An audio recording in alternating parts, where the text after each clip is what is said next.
नादिम साउन के गाना मैंने मैक्सिमम गाना 12 बजे के बाद गाया रात को, 1 बजे के बाद, 2 बजे के बाद, 3 बजे के बाद। तब तक मैं बाहर सारे मुंबई में लक्ष्मी पूजा करके घूम रहा हूँ। पुजारी होता है ना सब जगह पे, तो वही बापीदा का गाना गाया, फिर उधर चला गया महबूब में, इधर अनु मलिक का गाया, फिर उधर चला गया जतिन ललित का गाया, आनंद मलिक का गाया, इधर हिमेश रेशमिया का गाया। तो ये सब चलते रहता था। वो गाना जो था, उस गाने में मेरे को बहुत ही तकलीफ हुआ था। एंड उस गाने में मैं एक टेक्निक अपना इस्तेमाल करके गाया था। एंड मैं नहीं समझता हूँ कि वो गाना दोबारा मैं रिकॉर्ड कर पाऊंगा उस तरह से। और सांसों की ज़रूरत है जैसे, सांसों की ज़रूरत है जैसे, जिंदगी के लिए बस एक सनम चाहिए, आशिकी के लिए। कुमार सानू जी के साथ ऐसे एक्सप्लॉयटेशन भी हुए कभी?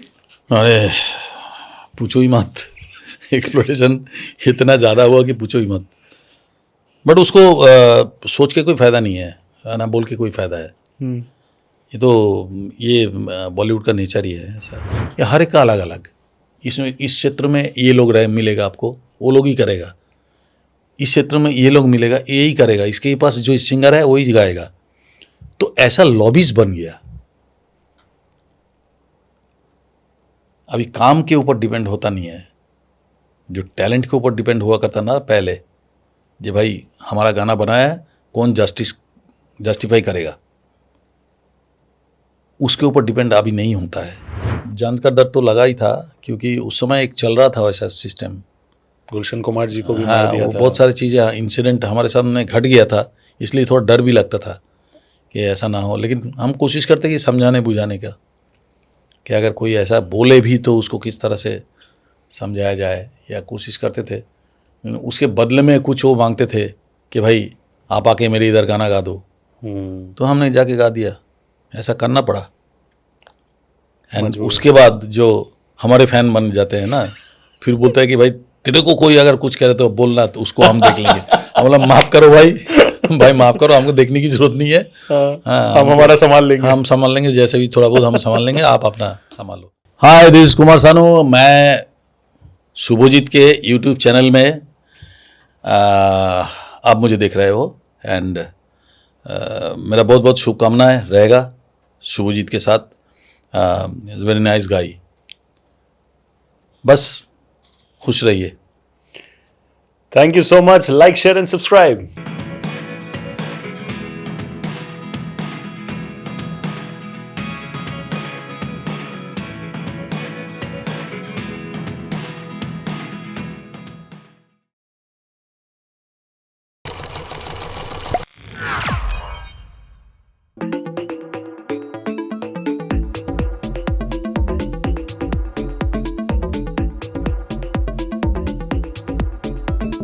Ladies and gentlemen, I think एक के बाद एक ऑनर बहुत बहुत आई थिंक कम लोगों को मिलता है। बट आई थिंक ये जो आज मेरे साथ शख्स मौजूद है, इन्होंने, इनका काम, इनका जर्नी ही ऐसा रहा है कि literally what ever he touches becomes gold बोलो, प्लैटिनम बोलो, डायमंड बोलो, everything would be an understatement. बहुत कम लोगों को ऐसा हासिल होता है कि लगातार वो जो कर्व होता है करियर का, लोगों के प्यार का, वो ऐसे ही बरकरार बना रहे। And I think in his case it has only gotten higher and higher and higher. I am talking about the one and only absolutely legendary with a capital L, Kumar Sanu sir. How are you sir? सबसे पहले fine fine. What a pleasure. बस बहुत अच्छा। I love your spirit, sir, and I love the way you keep your energy going in all the time.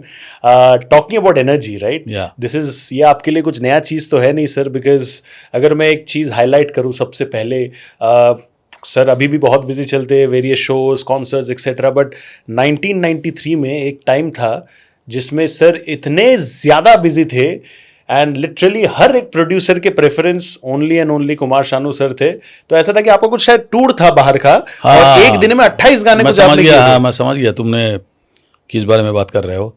It's a मजबूरी में हुआ, actually देखा जाए तो मजबूर था जी, क्योंकि 40 डेज़ का टूर था मेरा, एक लंबा टूर था। एंड 40 डेज़ का टूर के लिए सारे प्रोड्यूसर उस समय चाह रहे थे कि भाई उसका गाना गा के जाऊँ। सब लोग चाह रहे थे मैंने मेरा करके जाइए, मैंने मेरा शूटिंग रुक जाएगा, ना ना ना ना मेरा वो रुक जाएगा, मेरा फिल्म आधा शूट होके बैठा हुआ है, आपके लिए रुक जाएगा। तो उस समय एक चीज़ था, इतना सुंदर माहौल था कि हर साल कम से कम नहीं तो 150-200 फिल्म रिलीज होते थे, है ना। उस समय ऐसा होता था, कभी-कभी हर उससे एक भी में ज़्यादा गाने शायद। हैं, उससे भी ज़्यादा होता था। और उसमें भी 8-8 10-10 गाने सब होता था, गाने भी सुपर हिट डुपर हिट होता था। तो उस समय वो लोग ने क्या है कि बोला था कि मेरे को सब मेरा गाना गा के जाओ। तो मैं सोचा क्या करूं। तो मैंने नेक्स्ट डे मेरा मैनेजर था जगदीश को बोला कि जगदीश एक काम कर, मेरा स्टूडियो जो है ना, म्यूजिशियन स्टूडियो था मेरा, एक मेरा 2 जन पार्टनर के साथ एक स्टूडियो था जुहू पे, तो जुहू तारा रोड पे।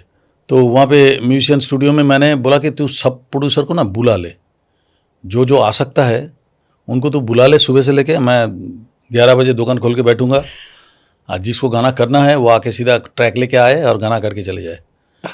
सबसे बेटर होगा, क्योंकि मैं अगर रोड पे घूमता रहूँ और हर एक स्टूडियो में जाता रहूँ तो फिर उसमें टाइम जाएगा। ट्रैवलिंग हर एक को तू टाइम फिक्स कर दे, 1 घंटा करके, या किसी को आधा घंटा दे दे, अगर कोई बंगाली गाना है तो फिर उसको आधा घंटा दे दे, ऐसा करके। तो हो गया, बस मजबूरी में करना पड़ा।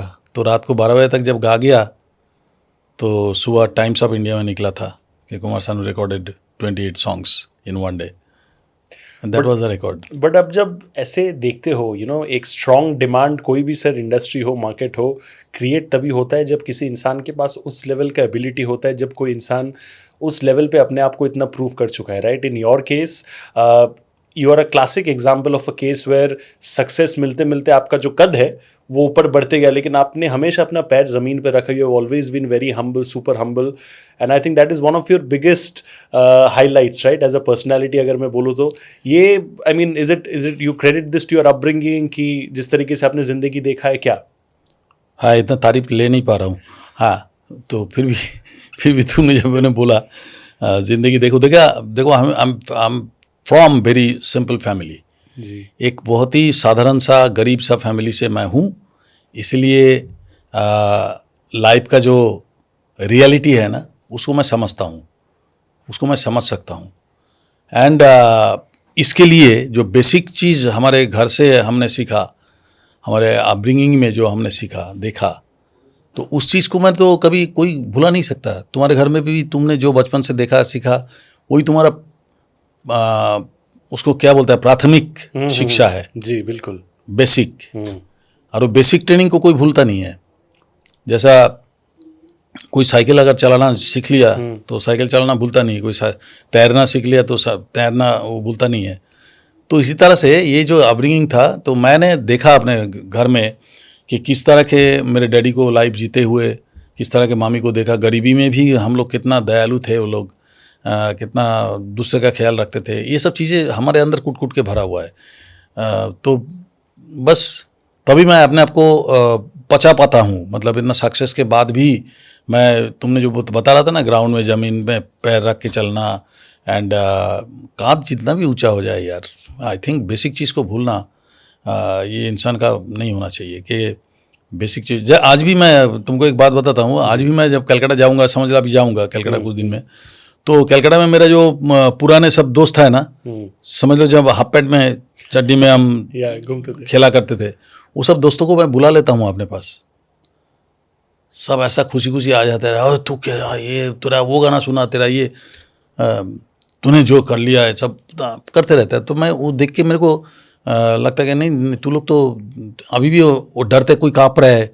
तो मैं बोला तू क्यों ऐसे डर रहा है, नहीं तू क्या बन गया अभी, हम लोग हाले हम लोग साथ में आम चोरी करने जाते थे, याद है ना तेरे को, तो उस सबको याद दिलाना पड़ता है, तब जाके वो लोग नॉर्मल होते हैं। तो मेरा कैरेक्टर ऐसे ही है। मैं वो जाके समझ लो कलकत्ता में मेरा स्कूल है, जी, गरीब अनाथ बच्चे लोगों का, तो वो मेरा कोई NGO है नहीं।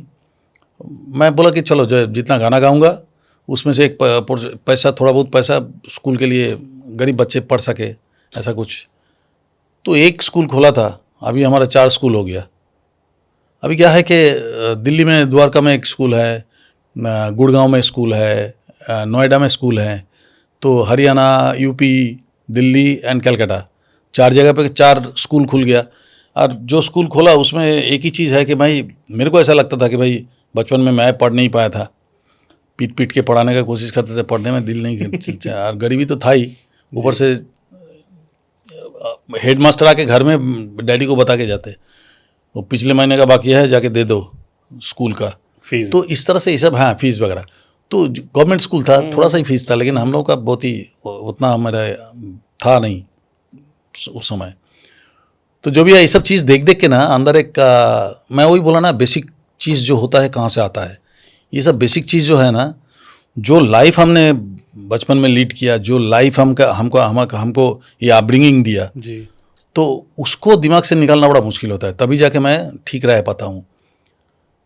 एंड मेरे दिल में ऐसा लगता था कि भाई शिक्षा इतना ज़रूरी है, क्योंकि मैं इंग्लिश नहीं बोल पाता था, बंगाली मीडियम में पढ़ा था। तो जब बाहर जाने लगे तो सारे लोग इंग्लिश में बात कर रहे हैं हमारे सामने, तो हमको तो आधी चीज़ मैनेजर को बोल दो, मैनेजर भी ऐसा ही है, मैनेजर को भी छोड़ नहीं पाया, पूरा ने मेरा साथी था। तो बड़ा मैंने देखा कि बहुत शिक्षा बहुत ज़रूरी है हमारे देश में ना। गरीबी से ज़्यादा अगर प्रायोरिटी किसी में देना चाहिए, दैट इज़ एडुकेशन। तो मेरा ये विचार है, मेरा खुद का विचार है। तो मैं इसलिए मैं स्कूल खुला, मैं किसी को पब्लिसिटी की जरूरत नहीं, तुमको भी पता नहीं है मेरा स्कूल का नाम, मुझे किसी को पता नहीं है। आधे लोगों को मालूम है, आधे लोगों को, बहुत कम लोगों को मालूम है। कुमार सानू विद्या निकेतन है, वो भी प्योर बंगाली नाम है एकदम। बेसिकली आपका फंडा ये सर कि अगर राइट हैंड से भी कोई अच्छा काम हो तो लेफ्ट हैंड को भी पता नहीं चलना चाहिए। हाँ नहीं, ये सब चीज़ बोल के नहीं करना चाहिए। ये हम कर रहे हैं ठीक है, अभी ये मेरा दिल की तसल्ली के लिए है, ये मेरा सुकून के लिए है जी। कि मैंने जो कर नहीं पाया था, शायद मैं अपने बच्चे को भी वो चीज़ देना चाहता हूँ कि तुम लोग पढ़ लिख के एकदम। तो ये सब चीज़ें जो है ना, ये सब घर से ही अपब्रिंगिंग होता है। तो बाकी जो तुमने बोला तो उसका बुनियादी जो है घर से होता है, वो वहाँ से है। सर आपने जैसा कहा कि हालात परिस्थिति घर के उस टाइम पे वैसे नहीं थे, राइट? तो जब आप मुंबई आए उस टाइम पे कौन सा साइड ऑफ द सपना ज़्यादा डोमिनेट कर रहा था आपके दिमाग को? एक था कि मुझे सिंगर बनना है, मुझे फिल्म इंडस्ट्री में गाना गाना है, वो जो आपका सपना था वो, या फिर वॉज इट कि घर की परिस्थिति कुछ ऐसे तरीके से थे, मैं बाहर जाके काम करके वो परिस्थिति बदलूंगा? ना, तुम सही बोला। परिस्थिति के बारे में मैंने कहा, अभी हम बोलते हैं कि हमने ये परिस्थिति पार करके आए, लेकिन जिस समय उस चीज़ को हम लोगों ने फेस किया, उस समय कभी नहीं लगा कि भाई अब ऐसा हो गया, अभी क्या होगा, अभी कैसे करेंगे, कैसे, नो।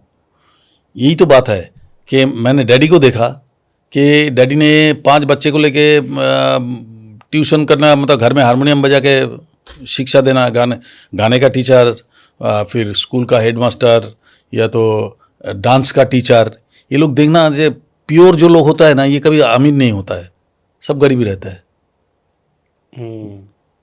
सोचो, एक गाने का टीचर, गाने का मास्टर जिसको हम बोलते हैं, टीचर फीचर नहीं बोलेंगे हम, मास्टर बोलेंगे, गाने का मास्टर। क्योंकि ये लोग गरीब इसलिए रहते थे कि इनका खुददारी था, इनका जो अचीवमेंट था लाइफ में, उसके लिए वो खुददार होते थे कि हम किसी के आगे हाथ नहीं फैलाएंगे, नहीं मेरा ये एथिक में लगता है, मैं उसूल में थोड़ा रुकता है कि भाई नहीं किसी के आगे हाथ फैलाऊं, किसी को हेल्प कर दूं, ये नेचर होता था। तो ये जो देखना, डांस का बहुत ज़्यादा बड़ा टीचर मास्टर, वो देखना गरीब ही गरीब है। स्कूल का मतलब जो गांव का स्कूल होता था या गवर्नमेंट स्कूल का, देखना गरीब ही गरीब रहेगा। हमारे डैडी भी ऐसा ही था। तो हम लोगों ने एक चीज़ देखा कि उसमें भी डैडी इतना जोक्स करते थे, मतलब डैडी के पास कोई 5 मिनट बैठ जाए ना तो हंस हंस के मर जाएंगे। तो उसमें पता चलता था कि उनको इस चीज़ का टेंशन नहीं है कि कैसे मैं संसार को चलाऊंगा, उसको इस चीज़ का कोई टेंशन ही नहीं है।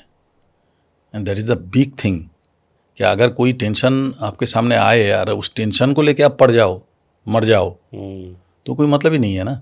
तो बेटर है कि उसको फेस करो एंड सोच लो कि लाइफ का यही फलसफा है, ऐसा तो आता ही जाएगा। तो हमने भी ऐसा ही देखा कि जब बॉम्बे आए तो हमने कुछ नहीं करना पड़ा, 6 डेज के अंदर मेरे को होटलों में नौकरी मिल गया। गाना गाने का नौकरी, प्रीति रेस्टोरेंट था वो, एंड आराधना गेस्ट हाउस, तो वहाँ पे नौकरी मिल गया 6 दिन के अंदर, क्योंकि मैं गाना लेके क्योंकि मुझे मालूम था कि मैं गा सकता हूँ। ये कॉन्फिडेंस आपके अंदर होना चाहिए, सबसे पहली बात तो ये है। क्योंकि मैंने ऐसे ऐसे गाना गा दिया, ऐसे ऐसे गाना, मेरा 26,000 के आसपास गाना है, तो ऐसे ऐसे गाने मैंने गा दिया, मैंने खुद अभी सुनने से मेरे को डर लगता है, मैंने ऐसे कैसे गा दिया यार। तो ये होता था। तो उस समय 6 दिन में काम मिल गया। तो उस समय क्या होता था कि टिप वगैरह आता था, बहुत टिप आता था ना, गान पैसा उड़ाते थे लोग, गज़ल वज़ल गाए तो फिर पैसा उड़ाते थे, जो था सब तो अभी हिस्ट्री बन गया। अभी तो वो माहौल था उस टाइम। हाँ, अभी इस समय वो माहौल अलग हो गया पूरा। तो हमने वही कि पैसा कमाते थे यार, मेरा टारगेट तो वही था कि हिंदी फिल्मों में गाना, गाने में नाम करना और गाना लेके कुछ हो बनना। टारगेट तो शुरू से ही ये था। तो एक गोल अगर आप सेट हो जाए माइंड में कि भाई मेरा ये गोल है, और उसको करने के लिए जो जो करना पड़ता है वो सब करना पड़ेगा, तो ठीक है। पैसा लेके पैसा कमाते थे, पैसा कमा के डेमो बनाते थे कैसेट, जो म्यूजिक डायरेक्टर को सुनाने के लिए। पैसे से वो नहीं किया कि दारू पिया या माने कोई डिस्ट्रैक्शन की तरफ नहीं गए। Discipline, that is the thing, and that discipline Kemps from father family, that is बुनियादी। मैं बार बार बोल रहा हूँ ना कि बुनियादी शिक्षा, बहुत बुनियादी जो अपब्रिंगिंग है ना, वो बहुत काम आता है इन फ्यूचर लाइफ में। बचपन में अगर मैं डैडी को देखता कि चापलूसी, इससे पैसा ले लेना, उससे पैसा लेना, तो मैं भी ऐसे बन जाता। Very true. मैं अगर देखा कि वो सारी जिंदगी लोगों को देके गया, तो मेरे मन में भी वही भावना आएगी। तो it depends on totally your upbringing. इसलिए आज आप फ्यूचर जनरेशन को जितना आपके तरफ से हो सके आप गिव बैक कर रहे हो, राइट, टू द यूनिवर्स। 100%। मैं तो सबको बोलता हूँ कि भाई एक चीज़, 2 चीज़ मैं ज़िंदगी में माना। एक है कि अपने माँ बाप को मरते दम तक जो देखेगा, आई थिंक उसको ज़िंदगी में कभी तकलीफ नहीं होगी। अपने माँ बाप को भगवान से भी पहले, फर्स्ट माँ बाप को अगर आप ज़िंदगी भर देखोगे ना, बुढ़ापे तक, मरने तक आप अगर उनको सेवा करोगे ना, तो आपका ज़िंदगी ना इतना आसान हो जाएगा, इतना लाइफ स्मूथ हो जाएगा, यू कैंट बिलीव दिस। मैंने ये प्रैक्टिकलिटी मैंने देखा, मेरा बहुत सारे लोगों को देखा, वो माँ बाप को देखते नहीं थे, उसका क्या हालत हुआ। मैं देखता था, मेरा क्या हालत हुआ। मेरे साथ और बहुत सारे और लोग हैं जो लोग देखते हैं माँ बाप को, अपने माँ बाप को सेवा करते हैं मरते दम तक, अपने पास रख के। उन लोगों का भी लाइफ देखा मैंने कैसे। तो ये मैं अपना फैंस को हमेशा ये बोलते रहता हूँ कि अपने माँ बाप को दुख मत दो, तुम जिंदगी में सुखी नहीं हो सकते, जिंदगी में नहीं। तो ये एक पहला उसूल है मेरा, that you have always followed, and I think. And second है कि आप कुछ दूसरे के लिए करो। आप देश के लिए तो कुछ कर नहीं सकते, क्योंकि your capability is not like that कि you are not Tata, Ambani या बड़े बड़े जो बिजनेसमैन हैं। But what in your capacity, एक 10 पैसा भी हो आप दिया करो। वो इंटेंशन होना चाहिए, दैट इज द थिंग। दिया करो। ये आप सोचो कि भाई आपके लाइफ में भी ऐसा हुआ, मेरी लाइफ में भी ऐसा बहुत सारा हुआ कहानी। मेरे को किसी ने हेल्प नहीं किया, मैं वो हेल्प नहीं किया बोल के ही मेरे को हेल्प करने का आदत आया, क्योंकि वो आपको नहीं मिला तो आप चाहते हो कि यार मैंने, आपको वो दर्द पता है नहीं मिलने का। यस, यही होता है। जैसे कि मेरे साथ बहुत सारे नए सिंगर्स गाना गाते हैं, लेडी सिंगर, बहुत सारा जो न्यू कमर होते हैं, आप मेरे साथ गाएंगे? हम लोग क्यों नहीं भाई। मैंने भी एक दिन चांस के लिए घूमा इधर उधर, तो मुझे मालूम है कि क्या होता है। एक इंसान जब चांस लेने के लिए जाते हैं और जब उधर से उसको भगा दिया जाता है, तो उसके मन में क्या होता है, that feel I have already experienced. So मैं सारे न्यू लड़का लड़की जो भी है, हमारा नो प्रॉब्लम, कम मेरे साथ गाने से अगर आपको कुछ फेम मिलता है थोड़ा बहुत, why not. It's always about giving it back to the universe, and I think sir के बातों से वो बात 100% झलक रहा है। सर मुझे ये कहानी बहुत अच्छा बताइए। बात बोला तुमने, 100% राइट। जो तुमको धरती ने दिया उसको वापस, उसको थोड़ा बहुत हो सके तो वापस करो, वापस करना जरूरी है। That's the big thing, good say।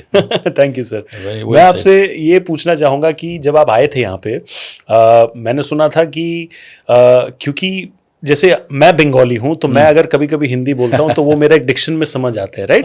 कोई अगर साउथ इंडिया से होगा उसके डिक्शन में मेरा समझ बोलने में भी आता है, मेरा बोलने में भी कभी कभी आपके उस टाइम पे, लेकिन आपके गाने में तो कभी आया नहीं। लेकिन that is the thing, exactly तो उस टाइम पे बहुत लोगों ने आपका मजाक उड़ाया आपके बंगाली एक्सेंट का, एंड बाद में जाके जब आप सक्सेसफुल बन गए उन्हीं लोगों को शायद जब समझ में आया कि भले ही ये बंगाली है लेकिन इनका एक्सेंट में जब गाना गाते हिंदी, मतलब कोई सपने में भी नहीं बोल सकता कि ये बंगाली है कि कौन है। वो लोग बाद में अपने जेलसी वेलसी एक्सेप्ट किया सर? इसकी वजह से मेरा नाम चेंज किया गया। अच्छा, यस। मैंने कभी वर्कआउट नहीं किया बोलने में, ये जो बात करता हूँ ना इसके ऊपर कभी वर्कआउट नहीं किया। हम आगे वाला समझ जाए बस इतना ही काफ़ी है। सही बात है, इतना ही काफ़ी है। क्या चाहिए आपको? आप जो बोलना चाहते हो आगे वाला समझ जाए, करेक्ट, दैट्स इट। एक्सप्रेशन ही तो है। हाँ, बट जब पेपर आ जाता है ना सामने, चाहे वो उर्दू हो, मलयालम हो, तमिल, तेलुगु, गुजराती, मराठी, जो भी आए, तो आप बता दो कि इसमें मैं मिस्टेक अगर मेरा, तो मैं मान जाऊंगा। इस वजह से कल्याण जी भाई ने मेरा नाम चेंज किया। कल्याण जी भाई जो मेरा कुमार सानू नाम, बिकॉज ऑफ दैट, सानू भट्टाचार्य जी नाम था मेरा पहले। तो मेरा जब उर्दू सुना वो लोगों ने, बोलता है यार सिंगिंग में एकदम परफेक्ट उर्दू प्रोनाउंसिएशन है, एंड क्या प्रोनाउंसिएशन है तुम्हारा, एकदम डिक्शन एकदम क्लियर। बट जब तुम बात करते हो तुम्हारा, हम लोग वही चीज़ है, हम बोला ना, इसके ऊपर वर्कआउट कभी नहीं किया मैंने, क्यों टाइम बर्बाद करूँ? करेक्ट, दूसरी चीज़ें हैं जिसमें हाँ, बट हम उर्दू सीखा मतलब क्या है कि मौलवी रख के उसका प्रोनाउंसिएशन किस तरह से होता है उसका मैं क्लास किया। वो साइकिल में मौलवी आते थे मेरे घर में, मुझे याद है, टोपी पहना हुआ, तो उससे मैंने सीखा कि किस तरह से प्रोनाउंसिएशन किया जाता है उर्दू का, काफ़ी चीज़ सीखा मैंने। एंड उसके बाद मैंने उसको इम्प्लीमेंट किया इन द सॉन्ग लिरिक्स। तो बस यही काम होना था ना, यही मेन काम था। हम फालतू चीज़ में उर्दू सीखना, हम जाके घंटों घंटों भर पूरा सीखना, मतलब कैसे बोलेंगे, कैसे लिखेंगे, कैसे ये करना। नो, हम तो गाना आज भी बंगाली में लिखते हैं, हर गाना, हर भाषा का, 26-27 लैंग्वेज का गाना। इवन मैं स्पेनिश गाना गाया वो भी बंगाली में लिख के, बताओ। मेरा स्पेनिश गाना भी है वो बंगाली में लिख के। क्या बात है, क्या मतलब अलग, it's like north pole south pole वाला सीन हो गया, बंगाली से स्पेनिश। इनफैक्ट मैं ये चीज पे भी आना चाहूंगा कि योर डॉटर आपको हॉलीवुड में इंग्लिश में गवा लिया उन्होंने, एकदम वो भी क्लासिक ब्रिटिश या अमेरिकन एक्सेंट में। हाँ, 9 to 5 वो मैंने कैसे गाया मुझे नहीं मालूम, मैं तो बोल ही नहीं सकता इस तरह से, लेकिन बुलवा लिया। छोटी बेटी ने करा लिया था, एनाबेल। यस। तो जो भी है, मैं वो बोला ना, पेपर सामने आ जाते हैं तो फिर तो मैं उसका तो जस्टिफाई करता हूँ। अरे इतना सालों से वही करते आ रहा हूँ। Correct sir. कौन से लेवल पे करियर पे, कौन से साल से, या फिर कितने साल बाद शायद आपने एक्सपीरियंस किया, क्योंकि आपका गट इंस्टिंक्ट बहुत स्ट्रांग है, राइट? अगर कोई इंसान अच्छा करता है तो उसको ऊपर उठाने के लिए लोग कम रहते, नीचे गिराने के लिए बहुत, एंड वो भी नेगेटिव पीआर वगैरह थोड़ा आपके साथ हुआ था, वो भी मुझे पता है किस्सा।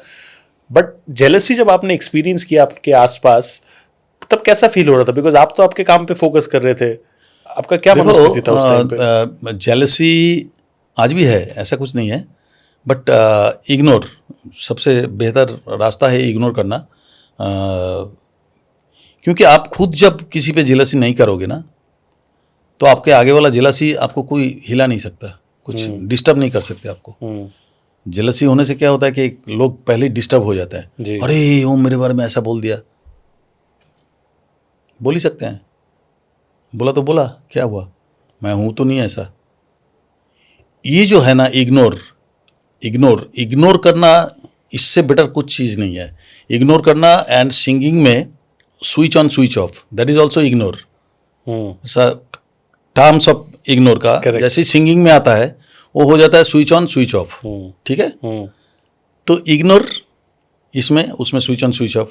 अगर आपको आपका कितना भी अशांति हो, कितना भी लड़ाई हो, कितना भी झगड़ा हो, बाहर लफड़ा चल रहा है, स्टूडियो चौखट पार किया, स्विच ऑफ, ओनली म्यूजिकल माहौल, लिरिक्स, बस उसमें ही खो जाने का। तब आपके दिमाग में कुछ भी नहीं आता है, तो आपको डिस्टर्ब नहीं कर सकते। आपका जो ये अगर आदत है तो आपको डिस्टर्ब नहीं कर सकते। हमारा नादिम श्रवण का गाना आपने सुना होगा कि नादिम श्रवण के साथ मेरा कितना गाना है। जी। नादिम श्रवण के गाना मैंने मैक्सिमम गाना 12 बजे के बाद गाया, रात को 1 बजे के बाद, 2 बजे के बाद, 3 बजे के बाद। तब तक मैं बाहर सारे मुंबई में लक्ष्मी पूजा करके घूम रहा हूँ। वही पुजारी होता है ना सब जगह पे, तो वही बापीदा का गाना गाया, फिर उधर चला गया महबूब में, इधर अनुमन लिख का गाया, फिर उधर चला गया जतिन ललित का गाया, आनंद मिलित का गाया, इधर हिमेश रेशमिया का गाया। तो ये सब चलते रहता था। और नादिम मेरे को बुलाते थे after completion the track and everything, सब काम हो जाता, उसके बाद मेरे को अलका को बुला लेते थे या मेरे को बुला लेते थे। तो आफ्टर 1 o'clock 2 o'clock आधा घंटे में गाना होके बस खत्म। तो हमने वो जो रात को करते थे उसका सोचो कि वो क्यों रात को करते थे। उसका भी वही सिचुएशन है। झमेली जो है, झमेला जो है, उसको ख़त्म कर दो, आप फ्रेश मूड में गाना रिकॉर्ड करेंगे। कुमार आएगा, टाइगर आएगा मेरा, टाइगर आके गाएगा। तो ये जो है ना, हर कोई ये करता है, ये नियम है। तो यही जो है, जो आप बोल रहे थे ना, जेलस पीपल, मैं समझता था कि मेरे बारे में कोई बोल रहा है, समझ लो पेपर में मेरे बारे में कोई बोल रहा है कि वो तो फलाना, ये वो, उससे तो मैं ये कर सकता हूँ, वो कर सकता हूँ। अगर मैं उसको रिस्पॉन्स किया तो मेरे को भी एक इंटरव्यू देना पड़ेगा, और वो इंटरव्यू देने का मतलब मेरे को उसको पब्लिसिटी देना है। Very true. वाई नहीं करना है, कुछ बोलो ही मत। बट आपके ऊपर जैसे ही कोई आता था ऐसा मीडिया में, तो तुरंत मेरे पीछे रिपोर्टर पड़ जाते थे, कुमार जी उन्होंने ये कहा, कुमार जी इसका क्या आपने कहा। तो आपसे रिएक्शन लेना चाहते थे। हाँ, रिएक्शन मतलब क्या, फिर बड़ा करके छापेगा, इधर का उधर करके खिचड़ी बनाएगा। हाँ, और जो मेरे बारे में कुछ बोल रहा है, मेरे मुंह से उसको कुछ पब्लिसिटी देना है। No, not at all. इससे बेटर इग्नोर कर जाओ, हमारा नो कमेंट यार। और आपका सर, मीडिया ने बहुत कीचड़ उछाले आपके ऊपर, हाँ, मतलब इन ऑल दीज इयर्स। जो है नाम वाला वही तो बदनाम है। ये तो मैं मानता हूँ। देखो, कीचड़ उछालेगा और मेरे को समझ लो कोई मिमिक्री करेगा, कोई मेरे बारे में बोलेगा। सब समय ये सोचना कि मैं उस जगह को हासिल किया तभी जाके मेरे बारे में चर्चा हो रहा है। ये तो बात सही है। अदरवाइज किसी एक के बारे में तो नहीं बोल रहा है, इसके बारे में तो नहीं बोल रहा है, मेरे बारे में क्यों बोल रहा है? इसका मतलब मैं उनको कहीं ना कहीं जलाया। बात तो सही है। ये सोच के खुश रहना चाहिए ना।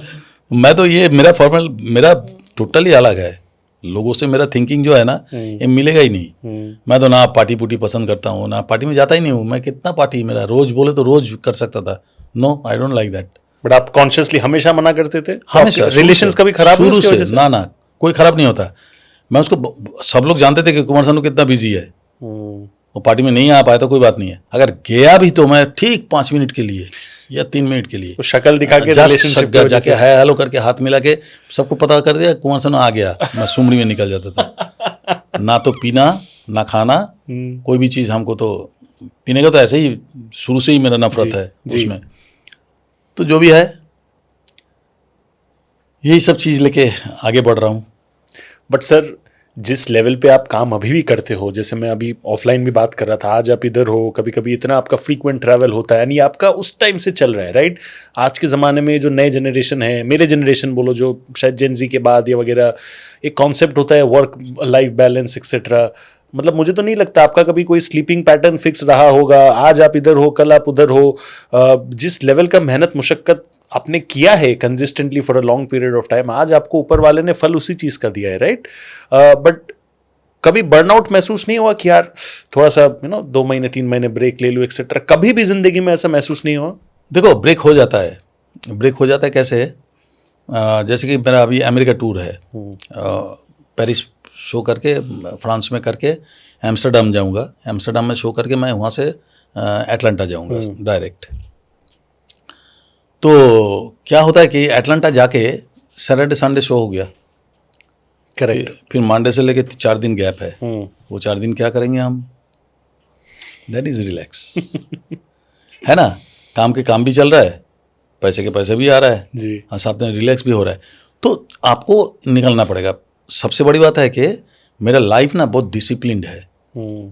यू नेवर नो, बहुत सारे लोगों का पता नहीं वो लोग क्या ज़िंदगी जीते हैं, लेकिन मेरा लाइफ ना बहुत डिसिप्लिन्ड है। आपको मैं सुबह से उठ के रात तक का बता दूं ना मैं क्या करता हूं, तो ये हमारे दर्शक जो है ना ये भी थोड़ा सा चौंकेगा। बताइए ना सर। देखो, मैं रोज़ सुबह 6 से 6:30 बजे उठता हूँ नींद से। बॉलीवुड का कोई भी आदमी 6:30 बजे उठता है, मेरे को बहुत, मेरा नॉलेज में तो है नहीं। आई थिंक अक्षय कुमार के अलावा मैंने किसी का नाम नहीं हाँ, सुना। बहुत रेयर, आपको 1% मिलेगा मैक्सिमम।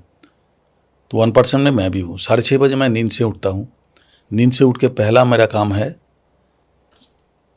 मेथी का पानी पीना। यू नो मेथी का पानी, रात को भिगा के रखते हैं, सुबह उठ के मेथी का पानी पीना, ये एक पीता हूँ मैं। उसके बाद सीधा हम जाते हैं ट्रेडमिल पे। 7 साढ़े 7 बजे तक मेरा ट्रेडमिल कंप्लीट होके, और भी 2-4 योगा वोगा है वर्कआउट। हाँ। वो कंप्लीट करके 7:30 पौने 8 तक मेरा सब कुछ हो जाता है।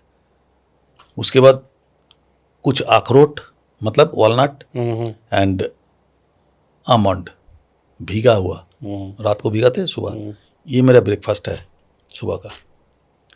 एंड 11:30 मेरा लंच।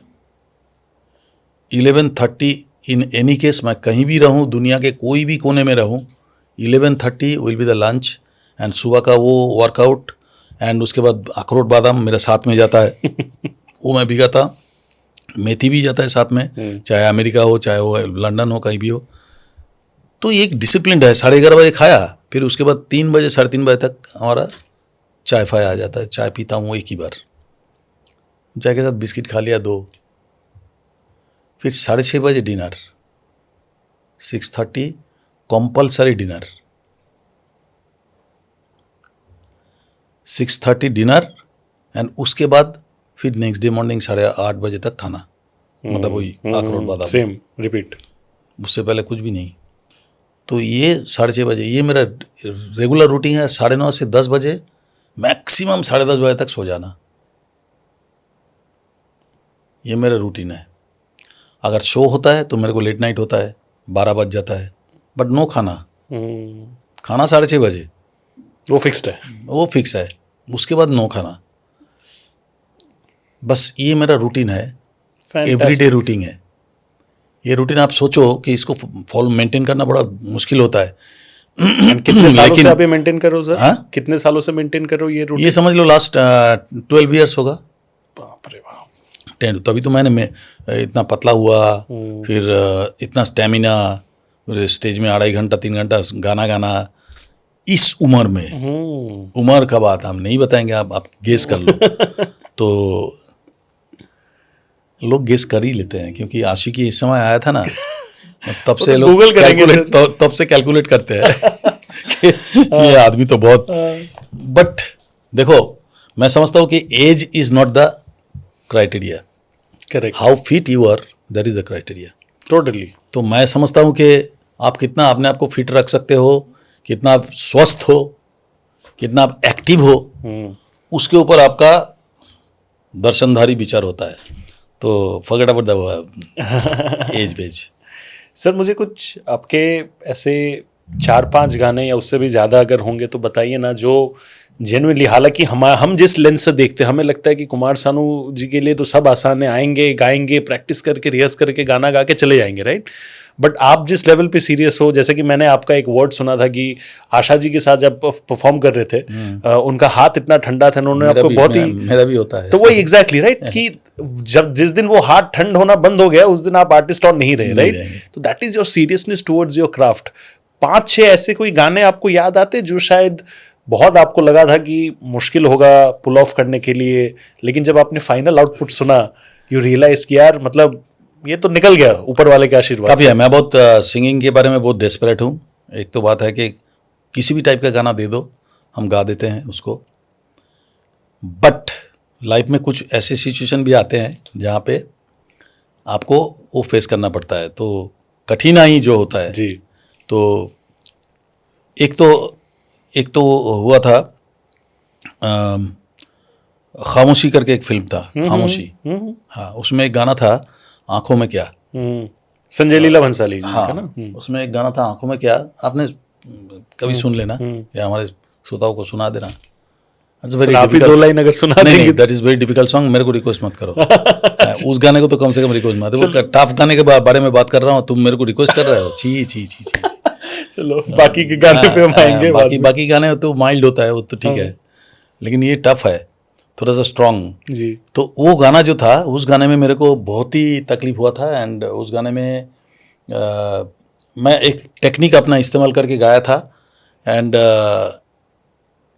मैं नहीं समझता हूँ कि वो गाना दोबारा मैं रिकॉर्ड कर पाऊंगा उस तरह से और कभी भी।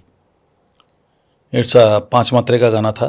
एंड उस समय बहुत चल रहा था ना, टेक 5 करके डंग डंग डंग डंग डंग डंग ऐसा एक कुछ म्यूजिक हुआ करता, टेक 5 बड़ा चल रहा था, डक डक डक डक डक टिक टक डिडिक डिडिक ऐसा। तो ये ना गाना उसके ऊपर था, टेक 5 टाइप का ही था, 5 मात्रा था। एंड सबसे बड़ी बात है कि उसमें जो लोग प्ले किया था वो लोगों ने बहुत उसमें अपनापन लगाया था। थोड़ा बोलता ना, हमारे बंगाली में एक बात है कहताबाजी, कहता मतलब टैलेंट दिखाने का जो एक मौका मिलता है ना, तो लोग छोड़ते नहीं है उसको। तो उसमें वो लोगों ने ड्राम को भी उस तरह से घुमा के बजाया था, बेस गिटार पैटर्न एंड ये वो। तो मेरे को रिदम समझ में नहीं आ रहा था। एंड इट्स वेरी डिफ़िकल्ट जब आप गाने को लेके कंफर्टेबल हो जाते हो तो आप अच्छा चीज़ दे सकते हो ना। करेक्ट। आप जब समझ में ही नहीं आ रहा तो आप क्या गाओगे। ऊपर से फिल्म के गाने, आपको एक्सप्रेशन भी देना पड़ेगा। सलमान साहब के गाने हैं। तो मैं तो मना कर दिया, मैंने बोला कि मैं सूटकेस अपना बंद किया, बोले नहीं ये गाना नहीं गा सकता हूँ मैं, सॉरी, मेरे को रिदम समझ में नहीं आ रहा है, मेरे को लय समझ में नहीं आ रहा है। तो बाबलूदा था अरेंजमेंट में, जतिन ललित का गाना था, जतिन ललित जी का। तो संजय भाई भी था, संजय लीला साहब। एंड बोला कि भाई जतिन एक काम कर, अगर ये गाना नहीं सानू नहीं गा रहा है तो इस गाने को हटा ही दो। हाँ हटा दो, क्योंकि ये फिर कोई और गाना बना ले जो। तो फिर जतिन ने आके मेरे को रिक्वेस्ट करता, मैं बोला जतिन भाई मैं समझ में नहीं आ रहा है मेरे को, मैं कैसे गाऊंगा। तो बाबलूदा ने मेरे को बोला कि एक बार ट्राई तो करो कम से कम माइक पे जाके। ये मेरे को सानी में 3rd फ्लोर में रिकॉर्ड हो रहा था और कोई नहीं था, खाली वो 3 जन था, संजय जी और वो लोग थे एंड बाबलूदा था इसमें, और सारा हॉल खाली एकदम पूरा। तो मैंने एक तरीका निकाला, मैंने बोला ट्राई कर। तो सब बोला कि, तो मेरा सेक्रेटरी भी मेरे को बोला कि दादा एक बार देखो ना अगर हो जाए। मतलब जगदीश मेरे को समझ में नहीं आ रहा है गाना, मैं कैसे, समझ में नहीं आएगा तो कैसे। तो बाबलूदा बोलते तुम बताओ कैसे, मतलब आपका रिदम को मैं समझ नहीं पा रहा हूँ। तो बोलता, तो मैं बोला तो एक काम करो, बोले आपको क्या डिस्टर्ब हो रहा है, जब आप हेडफोन लगा के सुन रहे हो आपको क्या डिस्टर्ब कर रहा है। हम बोला हमको ड्राम डिस्टर्ब कर रहा है, बेस गिटार डिस्टर्ब कर रहा है, प्लस ये ठीक है, ये 2 चीज़ तो मेन रिदम का तो यही, रिदम एंड बेस गिटार, ये दोनों हमको भयंकर डिस्टर्ब कर रहा है। तो वो बोलता कि, तो मैंने बोला कि मैं नहीं बोला, बोले ये दोनों डिस्टर्ब कर रहा है। बोला हाँ ये दोनों को हटा दीजिए, ये दोनों को हटा दीजिए, बाकी वॉयलिन्स का ऑब्लिगाटो चलेगा, सब कुछ चलेगा, बट ये दोनों को आप मेरे कान में नहीं आना चाहिए, फिर मैं एक बार ट्राई कर सकता हूँ। तो बोले तो फिर तुमको लय कैसे मिलेगा, लय तो चाहिए। जी जी जी। हाँ, मतलब बाबलूदा आपके कान में, आपके हेडफोन में ले लीजिए वो, और आप मेरे को ऐसा करके सामने खड़े होके इशारा, ऐसा ऐसा करके आप ताल देते रहिए, मैं उसके ऊपर गाऊंगा। अरे ऐसा करके रिकॉर्ड हुआ गाना। बाप रे बाप। वो अपना हेडफोन में ड्राम फ्राम सब ले लिया, मेरे हेडफोन में कुछ नहीं है, ओनली वायलिन ऑब्लिगेटो चल रहा है एंड नथिंग इज देयर। और खाली मैं बाबलूदा को देख रहा हूँ, बाबलूदा ऐसा ऐसा कर रहा है और वो लय पे मैं गाना गा रहा हूँ। तो दिस वाज द सिचुएशन। तो ऐसा सिचुएशन में भी करना पड़ता है। ये एक हुआ था, और एक मेरे को याद है हृदयनाथ मंगेशकर जी का एक गाना, एक फिल्म था माया मेम साहब करके, शाहरुख जी का। तो उसमें भी ऐसा ही हुआ था। वो हृदयनाथ साहब को तो देखने से ही डर लगेगा आदमी को, भी हंसता ही नहीं है, एकदम गंभीर रहता है ऐसा गंभीर। तो गंभीर होने से तो मेरे को, मैं तो और डर जाऊंगा। मैं तो जाके ना हर जगह पे मैं हंसी मजाक करके माहौल को थोड़ा सा हल्का करके गाना गाता था। इनको तो हंसाना बड़ा मुश्किल है, तो मैंने हंसाया उसको आखिर में, हंसा के मैंने माया मेम सबका वो गाना गाया, एक हसीन निगाह का दिल पे साया है। तो it's very tough song, it's not very easy song. और ऐसे बहुत सारे टफ गाना मैंने गाया। अपना रहमान साहब का जो था कभी ना कभी, मिल गई वो मंजिलें, फिर MM करीम साहब का गाना था तू मिले दिल खिले। It's not very easy song, these are not very easy song. तो ऐसे बहुत सारे गाने हैं जो जिसमें हमको गाना पड़ा। हिमेश का भी कुछ कंपोजिशन था जो टफ था, मैं लास्ट में गाया था। लेकिन क्या है कि सिचुएशन को सामना करना पड़ेगा, अभी क्या कुछ नहीं कर सकते, you have to face that. And उसको अगर आपका कैपेसिटी है जो उसको आप किस तरह से आपने खेमे में ले लो, खेमे में लेके डोमिनेट करो, दे दो। बट सर ये तो डिफिकल्ट वाले गाने हो गए। हाँ। वो कुछ गाने बताइए जो ऐसे मतलब वो होता है ना कि इट्स लाइक सचिन तेंदुलकर जब जाता है, मतलब ऐसा लोगों को लगता है कि सेंचुरी मार के ही आएगा, आपको लगा कि यार ये तो आसानी से निकल जाएगा, वो हिट गाने हैं जेन्युइनली, एंड आपने बहुत आसानी से कर लिया। वो ऐसे कुछ गाने बताइए ना सर। मेरे को ना 26,000 अगर समझ लो, 26,000 में प्लस गाना चल रहा है, 26,000 में तो समझ लो 25,995 गाना जो है ऐसे ही है। वो मेरे को इजी लगा। 4 या 5 गाना होगा हाँ। जो मेरे को जिंदगी में सबसे ज़्यादा टफ लगा, वो मैंने बताया, उसमें से 2-3 तुमको बता दिया ऑलरेडी। जी। बाकी जो गाने हैं ना उसमें मेरे को खाली उनको, मेरे गाने को लेके कोई टेंशन नहीं था। वो म्यूजिक डायरेक्टर का मेंटेलिटी, म्यूजिक डायरेक्टर का ईगो, म्यूजिक डायरेक्टर का सेटिस्फेक्शन, म्यूजिक डायरेक्टर का बहुत सारी चीज़ें होता है, हर एक का अलग अलग होता है ना। करेक्ट। तो उसको लेके मेरे टेंशन होता था कि अभी इनके सामने जाऊंगा जब, तो ये क्या बोलेंगे मेरे को, ये मेरे साथ किस तरह से बिहेव करेंगे, गाने को किस तरह से रिकॉर्ड करेंगे, वो होता था टेंशन। गाना लेके नहीं, गाना तो पटक से सीख लिया, पटक से गा दिया। लेकिन गाना गाते टाइम से पहले उस म्यूजिक डायरेक्टर का या उसका जो नेचर है, उस नेचर के बारे में हमको बहुत बड़ा स्टडी करना पड़ता था। तो आहिस्ता आहिस्ता हो ही जाता है, सबके साथ इतना काम करते करते हो ही जाता है कि इसका क्या नेचर है। मुझे मालूम है ये कौन सी फ्लावर में ये खुश है देवता, ये गॉड कौन सी फ्लावर में खुश है, उसी फ्लावर में उसको दो, उसकी फ्लावर में। तो यह है जैसा शिव जी का फूल होता है ना अलग से, उनको वो दो, आकुंदो। आकुंदो और धुतरा क्या बोलता है वो सब, धतुरा, है ना, काली माँ का जैसा जवा, करेक्ट करेक्ट, जो लाल वाला फूल, करेक्ट। तो जैसा सरस्वती ठाकुर का, गणेश जी का, इन लोगों का अलग अलग सब। तो जो देवता जिस फूल में संतुष्ट होता है उसको वो फूल दे दो। करेक्ट। तो मेरा ये नेचर था, एंड सबको जाके वो स्टडी करके वही जाके ही पहले उससे जैसा आसान सबसे लगता था गाना गाते टाइम, जैसा बापी लाहिरी बहुत ही मतलब ऐसा कंपोजर था, एंड मतलब कोई टेंशन ही नहीं है उनके साथ गाना करने के लिए। गाना सिखाते ही नहीं थे मेरे को कभी भी, फुल गाना जो सिखाते कागज़ दे देते, बोलते सुन लो, मैं गा के रखा सुन लो। बोला अरे सिखाइए आप क्या बात कर रहे हो, अरे छोड़ तू, मुझे मालूम है सब। वो उनको मालूम था कि मैं पटक से ग्रैब कर लेता हूँ। वो गाना सुन के अब बोला ये कुछ जगह है मेरे को तू गाते रहो तू, मैं बताता हूँ तेरे को, it's a very easy. And मैं अगर कोई चेंजेस किया और मैं अगर कुछ, मैं अपना तो लगाता ही था हर जगह पे, इमीडिएट एक्सेप्ट, ऐसा ही कर देना, जो किया था तूने अभी किया था, क्या किया वो उसको वैसे ही रखना। इतने फ्लेक्सिबल थे वो। Yes. How nice. कुछ लोग कठिन थे, कुछ लोग फ्लेक्सिबल थे, आखिर में मानना ही पड़ता था सबको जी। आखिर में जब वॉइस का जब फीलिंग्स एंड जो एक्सप्रेशंस उसमें मैं जब खेलता हूँ तो आखिर में मान ही जाते थे। सर वॉइस है, फीलिंग है, एक तजुर्बा भी होता है, उस चीज़ का भी एक रिस्पेक्ट होता है, राइट। सर आप जैसे कि कहा कि आपका नेचर बाय डिफ़ॉल्ट थोड़ा हंसमुख तरीके का है, आप लोगों को हंसाने की कोशिश करते हो, तो मैं ये समझता हूँ कि it's a jolly personality, right. Jolly पर्सनैलिटियों का क्या होता है कि कुछ लोग थोड़ा सा उसको एक्सप्लॉइट करने की कोशिश करते हैं, राइट। से आपको बिहेवियर से ऐसे दिल जीतेंगे आपका कि they will try to get more work done with less money, exploit करने का कोशिश, राइट। तो कुमार सानू जी के साथ ऐसे एक्सप्लॉइटेशन भी हुए कभी?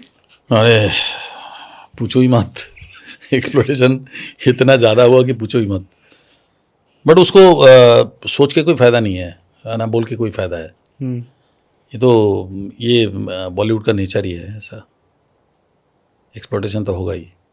एक चीज़ देखो ना, जब एक हीरो हिट होता है ना, मैं एक्सप्लोटेशन एक तुलना देता हूँ, जी। एक हीरो सुपर डुपर हिट होता है ना, तो उसके पीछे सारे प्रोड्यूसर भागता है। करेक्ट। ये तो एक एक्सप्लोटेशन ही है ना, सारे प्रोड्यूसर भागता है, जो चीज़ उसको नहीं करना है वो भी कर डालते हैं है कि नहीं?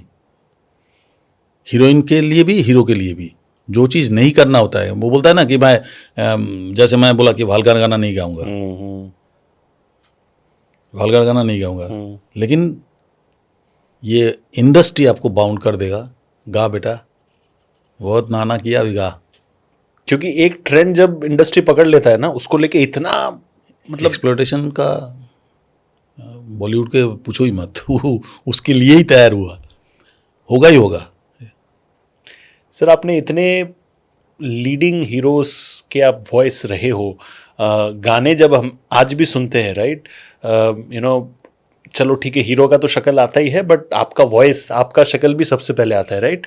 जैसे हीरोज को क्रेडिट मिलता है, which is great, right, but कभी भी किसी लीडिंग हीरो ने उनका गाना जब हिट हो गया, बिकॉज पिक्चर आने के पहले जितना मुझे पता है गाना आता था, राइट, तो गाना अगर हिट हो गया तो लोग दर्शक जाते थे कि पिक्चर का गाना हिट है, चलो देखने जाएंगे थिएटर में। कभी भी कोई लीडिंग हीरो ने कुमार सानू जी को थैंक यू बोला कि सर आपने गाना गाया, मेरा गाना हिट हो गया, तब जाके शायद मेरे पिक्चर को भी वो फर्क पड़ा? कभी भी किसी हीरो ने आपको वो थैंक यू बोला? तुमने अभी देखा, बोला तो है ही, तुमने अभी देखा नहीं कि कलकत्ता में एक स्टेज में शाहरुख खान ने मेरे तरफ देख के बोल रहे थे, सर आपके वजह से हम लोग हिट हुए हैं, ऐसा करके। नहीं, देखो, एक्सेप्टेंस करना चाहिए। कोई अगर अच्छा गा दे मेरे सामने तो मैं उसको तारीफ करूंगा ही करूंगा, चाहे वो मेरा एनिमी तो होता नहीं है, इसमें एनिमी नहीं होता है, इसमें क्या होता है कि कॉम्पिटिटर होता है। करेक्ट, कॉम्पिटिटर होता है, और हीरो के साथ तो हमारा कोई कंपटीशन है ही नहीं। बिल्कुल, वो तो फील्ड अलग हो कॉलिग के, गया। हाँ, कॉलिग के साथ होता है, हमारे जो फील्ड में है उस फील्ड के में, तभी भी मैं तारीफ करता हूँ, उसको फ़ोन करके बोलता हूँ कि भाई तूने बहुत ज़बरदस्त, तेरा ये गाना मेरे को बहुत पसंद है, बहुत अच्छा लगता है यार, कमाल है। तो ये एक स्पोर्ट्समैन स्पिरिट, एंड जो अच्छा, जो सही है, सही को सही बोलना, ये कोई गलत नहीं है। एंड आई थिंक उसमें कुछ लोग अटक जाता है कि उसको ईगो में लगता है कि भाई मैंने उनका क्यों तारीफ करूँ, उनका तारीफ नहीं करना है। देखो, दिस इज़ रॉन्ग। अगर कोई अच्छा काम करता है तो उसको तारीफ करोगे तो तुम खुद का तारीफ कर रहे हो, इसका मतलब you are a good human being, ये तुम लोगों को बता रहे हो। तुम्हारे अनजाने में तुम्हारे नेचर को पता चल जाएगा लोगों को। अगर तुम तारीफ कर दोगे तो क्या जाएगा तुम्हारा। बिल्कुल सही। अगर जिन्होंने अच्छा काम किया, तो ये जो हीरोज़ है, ये सारे हीरोज़ मेरे को प्यार जो करते थे ना सीने से लगा के, तो पता चलता था कि भाई उसका प्यार ऐसे ही नहीं आया, जेन्युइन रिस्पेक्ट, जेन्युइन आता था रिस्पेक्ट।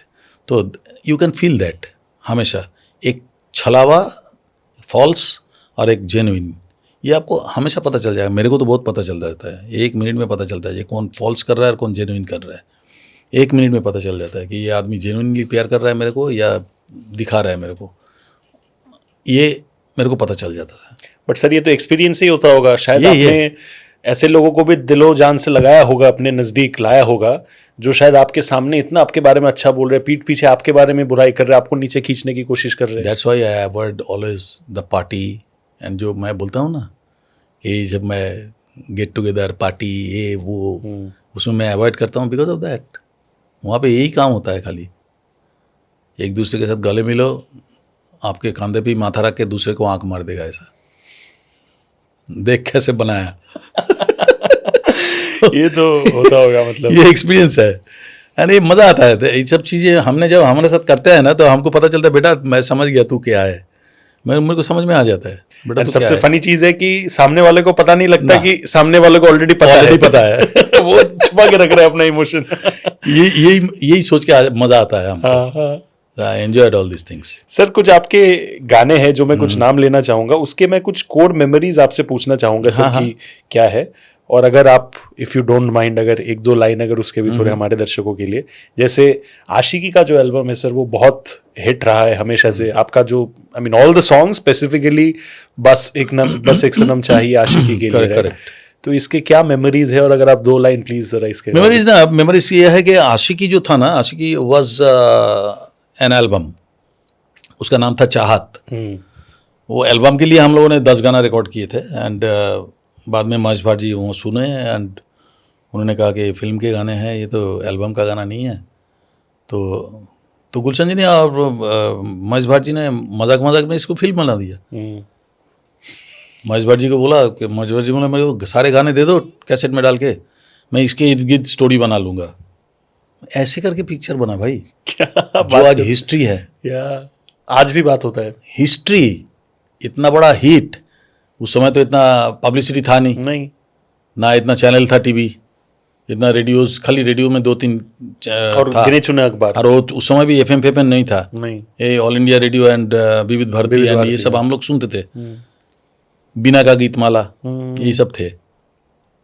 इतना जो पब्लिसिटी हुआ करता है आज एक एक फिल्म के पीछे 100 करोड़ पब्लिसिटी के लिए, खाली एक फिल्म अगर 500 करोड़ में बन रहा है तो 100 करोड़ का उसका पब्लिसिटी बजट होता है। तो उस समय तो ये सब था नहीं, लेकिन वो सारे रिकॉर्ड को तोड़ा हुआ है अभी भी। उसका कैसेट सेलिंग, बाद में उसका सीडी बना, सीडी सेलिंग, वो आज भी उसका रिकॉर्ड है। इनफैक्ट यूट्यूब में भी one of the most viewed songs है, आपको ये पता है? Yes yes of course I know, ऐसा बहुत सारे गाने हैं, एक नहीं बहुत सारे गाने हैं ऐसा। सर एक लाइन अगर ये गाने का if you can please request. कौन सा गाना? वो सांसों की जो, हाँ,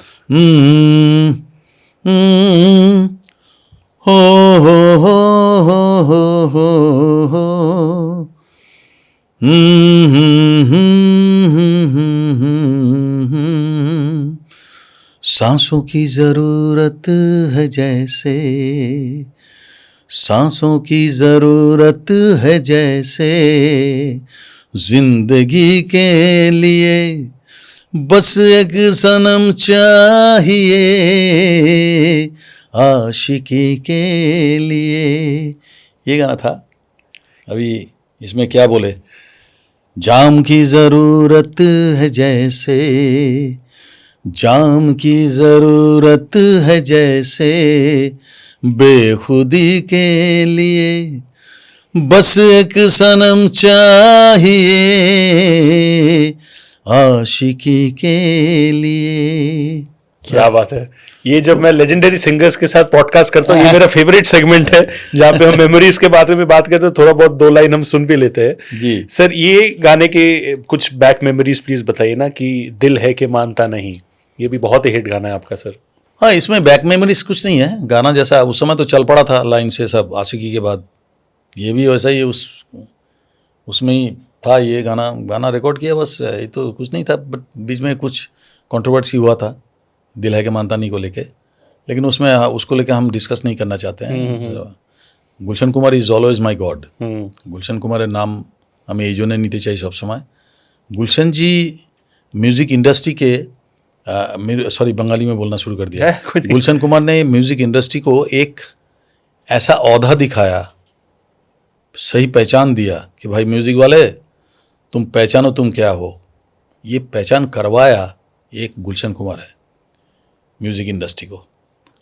तो Gulshan ji is always my God, like he was and he is.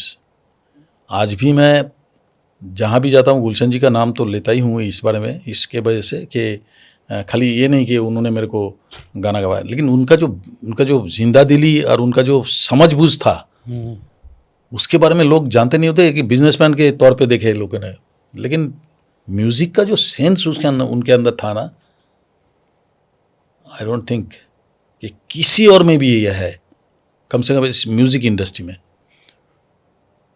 एक म्यूज़िक को पहचानना, फिर उसको रिकॉर्ड करना, उसके बाद उसका मार्केटिंग करना, उनके आजू बाजू नहीं है कोई, ये गुलशन कुमार के। वो बहुत फॉरवर्ड थिंकिंग थे, आई थिंक उस बहुत टाइम ही। पे आगे के 10-20 साल लेवल के पहले के वो सोच रखने वाले इंसान थे, जितना मैंने उनके बारे में पढ़ा है। I was very young, I mean at that point of time, unfortunately जब वो गुजर गए। बट अरे जिस समय 2 ट्रैक 3 ट्रैक 5 ट्रैक 4 ट्रैक की बात चल रहा है, वो जापान से 24 ट्रैक वाला मशीन मंगाते थे। हमने तो सारे मशीन में मैंने पहले गुलशन जी के साथ ही गाया जी, मतलब इतना एडवांस उनका थिंकिंग था। नहीं तो फिर यहाँ पे से साउंड और मशीन एंड ये सब ऐसा हुआ करता था। इन्होंने दिखाया उस समय 2 इंच स्पूल, 2 इंच स्पूल में रिकॉर्ड हो रहा है, या तो पहले तो सब बेस्ट टेक्नोलॉजी। पहले मैक्सवेल का वो 1/4 इंच पुल, ये 2 इंच। सर ये गाने के कुछ मेमोरीज बताइए ना, जब आपको चालू किया था तेरे दर पर सनम, ये भी हमें गाना बहुत पसंद है, इसका भी अगर आप थोड़ा 2 लाइन प्लीज मेमोरीज बताने के बाद। मेमोरीज तो कुछ है नहीं, मेमोरीज ये है कि अनु साहब का गाना है ये, एंड एक अंडररेटेड फिल्म जिसको कहते हैं ना, इस फिल्म को बहुत ज़्यादा बड़ा हिट होना चाहिए था, क्योंकि उस समय एक फिर तेरी कहानी का गाना है ना। जी जी जी, यस यस। तो फिर तेरी कहानी याद आई, जो पिक्चर थी ना, underrated but it's a super duper music था इनका। ऑल द सॉन्ग्स, जंगल के सारे जुगनू जो गाना था, आने वाला कल, एंड फिर उसके बाद तेरे दर पे सनम, बारिशों में ने किया था ना, बादलों में, मुझे भी याद नहीं आ रहा। हाँ। मेरा फेवरेट ये एल्बम का तो तेरे दर पर सनम।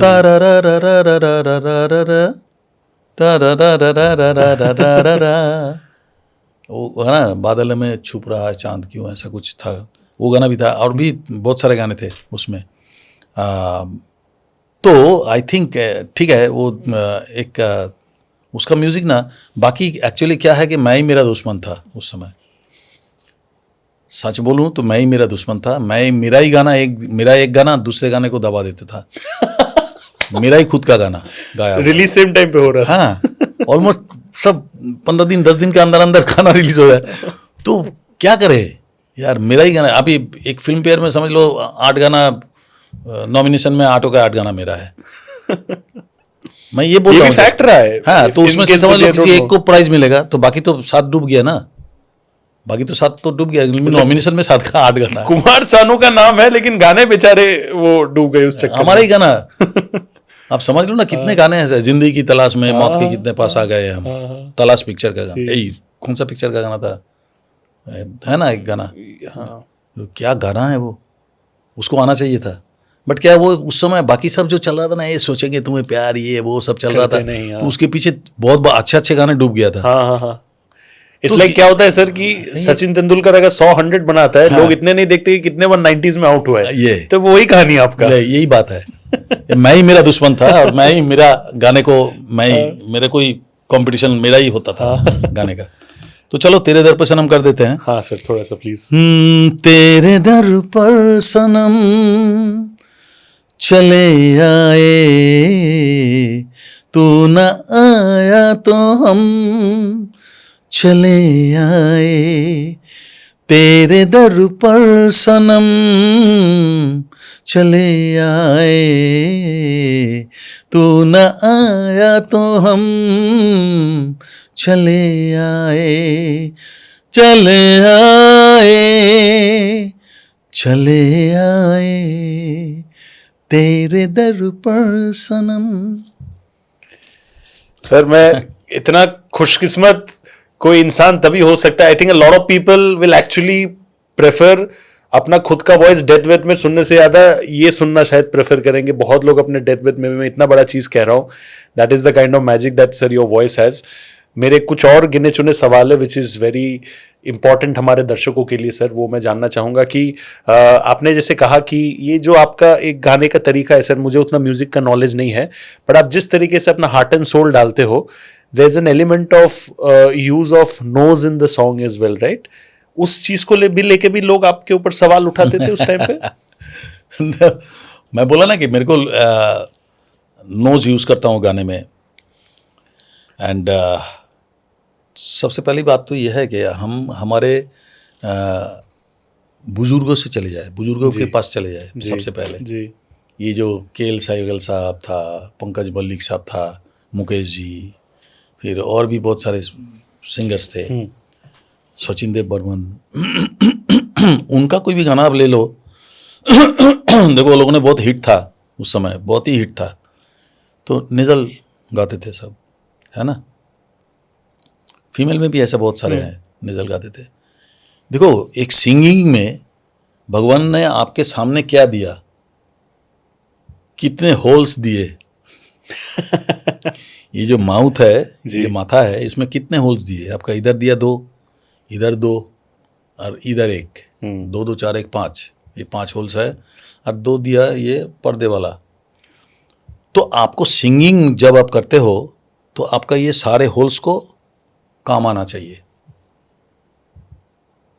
मेरा ये मानना है, मेरा ये थिंकिंग है। एक तो कान है जिसमें आप सुनोगे म्यूजिक, तब जाके आप गा पाओगे। बिल्कुल। नोज जो है उसमें आपको सांस लेना पड़ेगा, एंड कुछ कुछ वर्ड्स जो है वो नाक से बोलना पड़ेगा। जैसे नौ है, मौ है, ये नाक से बोलना ही पड़ेगा, यू हैव टू, है ना। तो समझ लो, तेरे दर पे सनम, सा के बाद नम, हाँ नाक तो आएगा ही आएगा, है ना। बिल्कुल। तो ये नाक का यूज को बाद देके आप गाना कर ही नहीं सकते। तेरे दर पर सदाब ऐसा बोलना पड़ेगा। सनम ये नहीं बोल पाओगे, नाक से हवा निकलेगा। तो नाक तो यूज करना ही पड़ेगा भाई। तो नाक, मुख, कान, ये तीनों चीज से गाना होता है भाई। ये लोगों को पता होना चाहिए कि ये तीनों चीज से गाना होता है। और आंख इसलिए इम्पोर्टेंट है कि जो लिरिक्स है एंड उसको आप देखोगे देखोगे क्या लिखा हुआ है उसमें, क्या हो तुम्हें प्यार करे, देखा ना। और प्यार शब्द का जो फीलिंग है इस समय आंख से आपको ब्रेन में जा रहा है। सब रिलेटेड है। प्यार, नहीं तो प्यार ऐसा बोल देते हम। प्यार आंखों की गुस्ताखियां माफ हो, ये हम आंखों से देख रहे हैं ना, तब ब्रेन को ऑर्डर कर रहा हूं कि इस प्यार को या आंखों की ये जगह पे हमको इस तरह से होना चाहिए। तो आंख तो बहुत इंपॉर्टेंट हो गया ना। तो आंख भी इंपॉर्टेंट है, नाक भी इंपॉर्टेंट है, मुख भी इंपॉर्टेंट है, कान भी इंपॉर्टेंट, कान तो है ही। सो जो लोग बोलते हैं ना कि निजाल निजाल, आई डोंट माइंड दैट।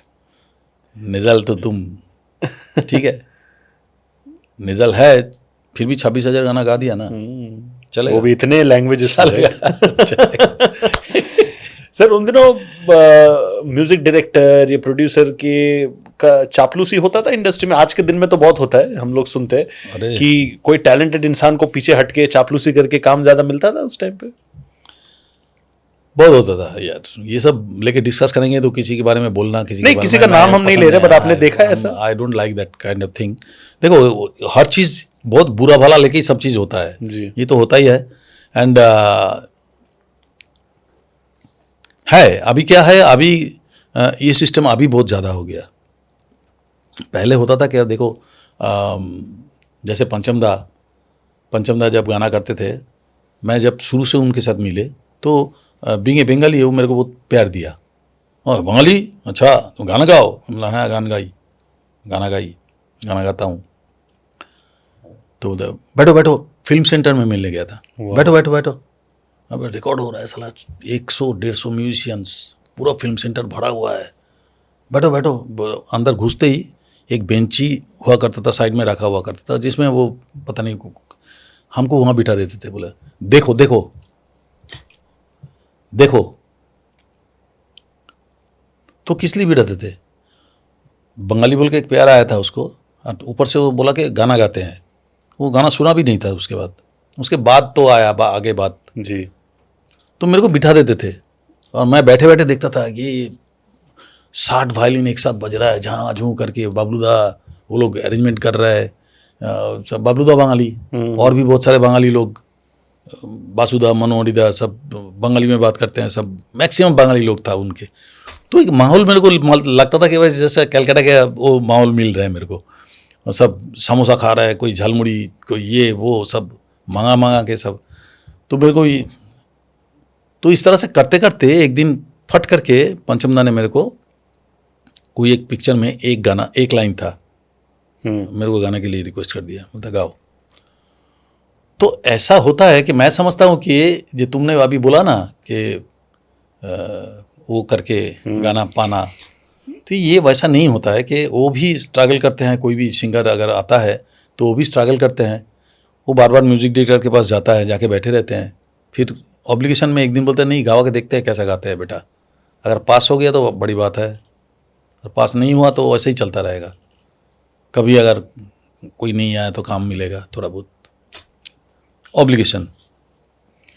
तो ये चीज़ आज ये एकदम एक बिजनेस बन गया आज मैं डेस्परेटली बता रहा हूँ आपको, हर एक का एक एक लॉबी बन गया, जिसको बोलता है ना कि गोला बन गया अपना, अपना म्यूजिक डायरेक्टर, अपना सिंगर, अपना लिरिक्स राइटर, अपना डायरेक्टर, अपना मतलब जो भी है, सब टोटल एक अपना चीज़ बन गया। ये हर एक का अलग अलग, इसमें इस क्षेत्र में ये लोग रहे मिलेगा आपको, वो लोग ही करेगा, इस क्षेत्र में ये लोग मिलेगा, ये ही करेगा, इसके पास जो सिंगर है वही गाएगा। तो ऐसा लॉबीज बन गया। अभी काम के ऊपर डिपेंड होता नहीं है, जो टैलेंट के ऊपर डिपेंड हुआ करता ना पहले, जे भाई हमारा गाना बनाया है, कौन जस्टिफाई करेगा, उसके ऊपर डिपेंड अभी नहीं होता है। आप अपने उस गोले में है तो आपको काम मिल जाएगा। हालांकि मैं ये बोल सकता हूं इसलिए कि मेरे को काम की ज़रूरत नहीं है, मैं सफिशिएंट। मैं खुद, मेरा यूट्यूब चैनल चलता है, कि हर 15 दिन में एक गाना निकलता है, नया गाना 90s फ्लेवर का, और उसमें 2 million, 5 million, 6 million, 8 million, 10 million views होता है, लाइक्स आता है। I am more than enough happy. लोग मांगते हैं, और बिजी मैं इसलिए हूँ कि लोगों को जो चीज़ लोगों को जो चीज़ चाहिए उसको नहीं मिल रहा है, तभी तो हम लोग बिजी हैं। सर पैसा दे दे के लोग कॉन्सर्ट पे जा रहे हैं आपको लाइव सुनने के लिए, वही गाने जो उन्होंने सुने। हमारे एक भी शो आज तक सोल्ड आउट नहीं हुआ, ऐसा कोई शो मेरे को दिखा दे। अगर मैं जिंदगी में 5000 शो किया तो उसमें 2 बता सकते हैं लोग, 1 या 2, वो भी कोई और कारण के लिए। लेकिन 4998 शोज जो है सोल्ड आउट शोज। आपको मालूम है, अभी हमने रॉयल अल्बर्ट हॉल में शो किया हमारी बेटी के साथ, शैनन और मैं जी। रॉयल अल्बर्ट हॉल के लोगों ने 100 एक्स्ट्रा टिकट बेचा, हॉल तो फुल था। अच्छा, एक्स्ट्रा बेचना पड़ा? वो लोगों ने एक्स्ट्रा बेचा, मेरे को ये प्रमोटर ने बताया, मुझे क्या मालूम। हॉल तो पैक्ड, 3 माला पूरा एकदम खचाखच, correct, super duper hit show. हाँ। तो मैं एक एग्जांपल दीजिए, कुछ दिन पहले हुआ इसलिए बता रहा हूँ। अभी हमने करके आया इधर अमेरिका में, हमारा शो था, all sold out shows, doctors convention से लेके ये से। तो क्या होता है कि जो चीज़ पब्लिक चाहते हैं उसको नहीं समझना चाहते हैं हमारे यहाँ के प्रोड्यूसर्स। उनका थिंकिंग में मैं ही हूँ राजा, मैं ही हूँ प्रजा, और जब फिल्म निकलते हैं तो देखते भी वही है। साला ये भी सही है। बात तो सही है, मैं ही किंग हूँ, मैं ही जो सोचूंगा वही सब ठीक है बोल के पिक्चर बना लिया, फिर देखता भी वही है, और उसका फैमिली देखता है और कोई देखता नहीं है। तो ये हालत हो रहा है। अभी उसमें से कुछ एक आध फिल्म निकल के आते हैं। अभी समझ लो 70 फिल्म निकल रहा है, उसमें से 1 हिट हुआ, 2 हिट हुआ, दैट इज नॉट। उस समय क्या होता था, 250 फिल्म निकल रहा है, उसमें से 225 हिट सुपर डुपर। ब्लैक में टिकट बिक रहा है, वो लेवल का डिमांड गया वो। तो ये प्रोड्यूसर या डायरेक्टर या उन लोगों को समझना चाहिए कि हम लोग इतना बिजी क्यों है। ये प्रैक्टिकलिटी है, ये पब्लिक हमें चाह रहा है, हमें सुनना चाह रहा है, इसलिए हम जाके उनको सुना रहे हैं। वो रेडियो में, टीवी में, सब जगह पे नहीं मिल रहा है बोल के हमको पैसा दे के आके देख रहा है।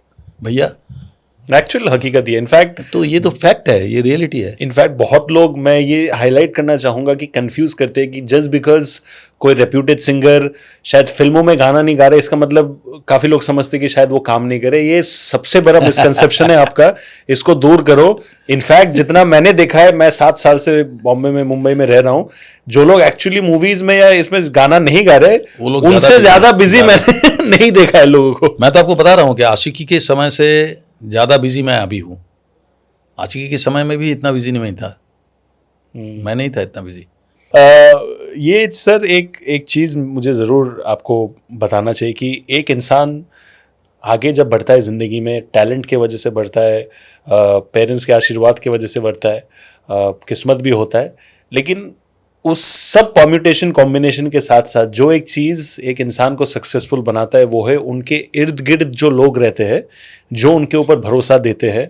आज जैसे मैं इवेंट होस्टिंग करता हूँ, एंकरिंग करता हूँ, जो ब्रांड्स मेरे ऊपर भरोसा रखते हैं कि नहीं इसको मैं स्टेज पे रख सकता हूँ, you know, I mean I credit my success to them. तो of course. आपके इस पूरे सक्सेस में ऑफ कोर्स आपका टैलेंट, आपका मेहनत तो है, बट बाकी जो लोग का योगदान रहा है आपके सक्सेस के पीछे, कुमार सानू को कुमार सानू बनाने के पीछे, उनके बारे में क्या कहना देखो चाहोगे सबसे सर? पहले तो मैं गुलशन कुमार का नाम तो ले ही लिया, एक पंजाबी। उसके बाद जिन्होंने मेरे को फिल्मों में चांस दिया वो है जगजीत सिंह, एगेन ए पंजाबी। ऐसे पंजाबी लोग बहुत सारे हैं, जैसे प्रकाश मेहरा जादूगर फिल्म के लिए, कल्याण जी भाई, आनंद जी भाई, they have given me the big chance. इस तरह के म्यूजिक डायरेक्टर्स में जैसे कि आनंद मिलिंद साहब, जैसे कि समीर सेन, दिलीप सेन, जैसे कि बप्पी लाहिरी, जैसे कि समझ लो बीजू शाह याद है ना, नदीम श्रवण, गुप्त पिक्चर, फिर मोहरा, फिर क्या क्या पिक्चर में काम किए Biju Shah. What a kind of music director they are. And जैसे कि हिमेश रेशमिया, नादिम सबन, अनु मल्लिक, ये लोग तो है ही। ये तो हमें सबसे ज़्यादा काम जतिन ललित, नादिम सबन, अनु मल्लिक जी, इनके साथ किया।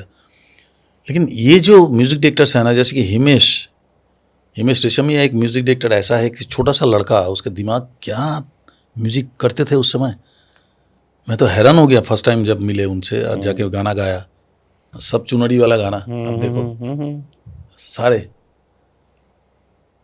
तेरी चुनरिया सर की सलमान खान एंड अरे उससे पहले भी वो ये एक हिंदी ये किया था, एक सीरियल का गाना था, जिसका गाना लेके वो हमराज में वो अधर्म या कुछ ऐसा नाम था उसका सीरियल का, जो ये जो सनम मेरे हमराज, करेक्ट, सुना है। वो what kind of music composition उनका होता था। आज भी ऐसा ग्रेट कंपोजर, बड़ा यंग लड़का, मेरे को तो बहुत आश्चर्य लगता था उस समय, सबसे छोटे थे उस समय। एंड बीजू शाह, आप देख लो, इन लोगों का ना क्या है कि म्यूजिक डायरेक्टर ये लोग काम शायद अभी कर रहा है, बहुत सारा कर रहा है, नहीं कर रहा है, जो भी है। एक ज़माना था जब इन लोगों ने जो चीज़ इस्टेब्लिश किया था ना, आज भी उसका नाम लिया जाना चाहिए। And I think because of them I am Kumar Sanu, ये तो भूल नहीं सकते हम। Because of them I am Kumar Sanu. इसमें बहुत सारे म्यूजिक डायरेक्टर है, और भी छोटे छोटे बहुत सारे म्यूजिक डायरेक्टर है। मैं तो कम से कम 300 म्यूजिक डायरेक्टर का नाम बता सकता हूँ, लेकिन सबको याद करके नाम बताना भी बड़ा मुश्किल काम है। लेकिन दे आर ऐसे बहुत सारे हैं। तो जो भी है, because of them I am Kumar Sanu, जो हमारे इर्द गिर्द जो लोग थे। अच्छा, इनमें से ना ज़्यादातर करके पंजाबी लोग थे। अच्छा, वो बंगाली पंजाबी का अच्छा combination, two states, tremendous combination. तो मैं देखा, मेरे को पंजाबी लोग बहुत पता नहीं, बहुत मेरे को दिलदार भी होते हैं, और एक बार किसी को दिल से लगा लिया तो मतलब उनके लिए एकदम दे गो ऑल आउट। गुजराती लोग जैसे कि मेरे को चांस दिया था कल्याण जी भाई, आनंद जी भाई।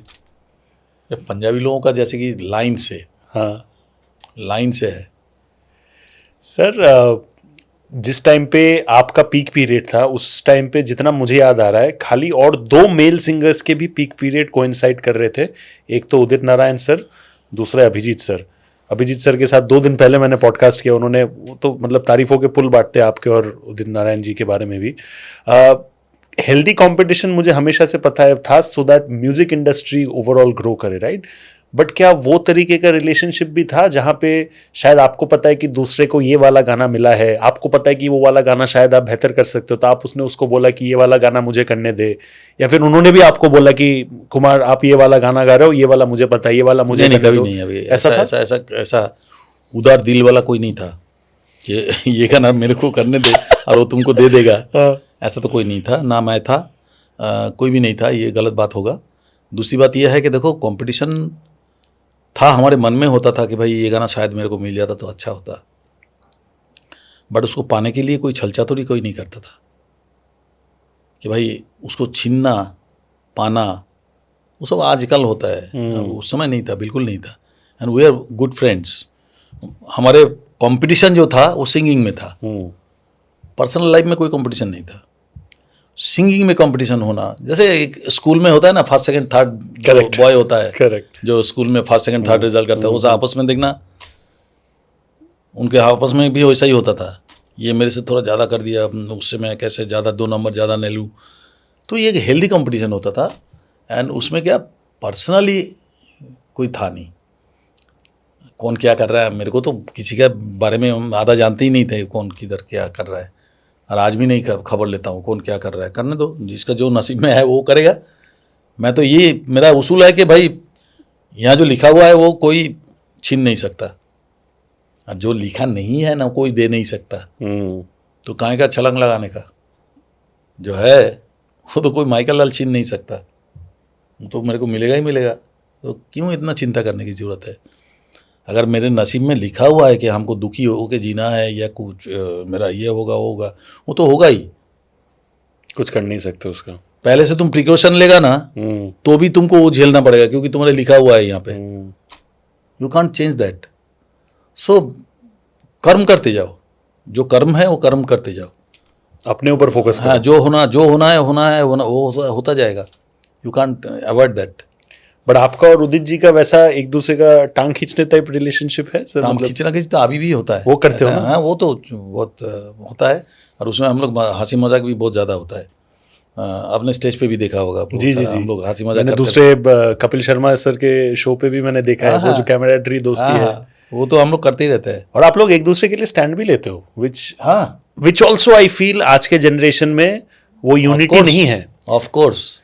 जब उदित सर का इतना रिस्पेक्ट है, जो कि हमेशा से रहा, उनका बेटा भी touchwood by God's grace is doing very well, लेकिन कुछ टाइम पहले एक स्टेज में जब इंसिडेंट हुआ था तो उनकी इज्जत को लेके काफी उछाला गया था, राइट? एज अ फ्रेंड आपने बात करने की कोशिश की, was he a little upset with that? आप मेरे को एक बात बताओ, इसके बारे में मैं एक शब्द भी बोला मीडिया में कहीं देखा कि कुमार सानू ने ये बोला, या कुमार सानू ने वो बोला? नहीं।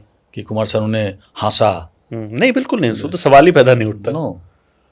No, it's not like that कि चलो ठीक है, ये तो हो ही सकता है ना, कोई फैंस के साथ कुछ भी हो सकता है ऐसा, कोई फैंस आके कुछ एडवांटेज लेता है तो फिर हो सकता है, लेकिन ये नहीं है कि हर एक की ज़िंदगी में आ सकता है ये सब चीज़ें।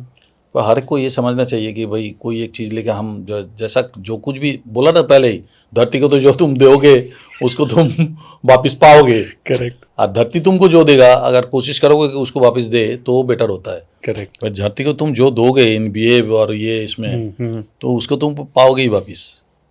तो जो भी है इसमें कुछ नहीं है, हम लोग definitely it's a good friend हम लोग है, और बहुत ही अच्छा दोस्त है हम लोग।